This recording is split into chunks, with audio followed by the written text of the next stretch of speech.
নমস্কার ভক্তবৃন্দরা, আমি শিলিগুড়ি কংসচরকালী বাড়ি থেকে বলছি। কাল অমাবস্যা উপলক্ষে আজ মায়ের স্নান হয়ে গেছে এ রাত্রে।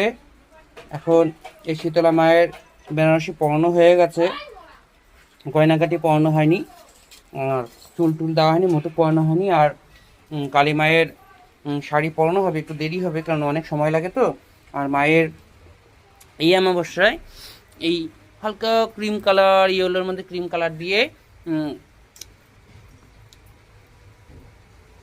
এই শাড়িটা আমাকে পরানো হবে, নতুন শাড়ি।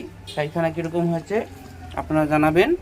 আর মাকে কাল সকালবেলা আপনাদের সবাইকে দর্শন করাবো। যে শাড়িখানাতে মাকে কীরকম লাগছে, শাড়িটা অপূর্ব দেখতে, হালকা ইয়েলো শেডে, গোল্ডেনের মধ্যে, ডিপ পেঁয়াজি কালার কুচি, পেঁয়াজি কালার আঁচল। শাড়িখানা আমার অলরেডি কুচি করা হয়ে গেছে, এখন মাকে পরাবো। তারপরে আরও গয়নাগাটি, চুল পরাতে অনেকখানি সময় লাগে তো। আপনাদের মাকে আবার সকালে দর্শন করাবো।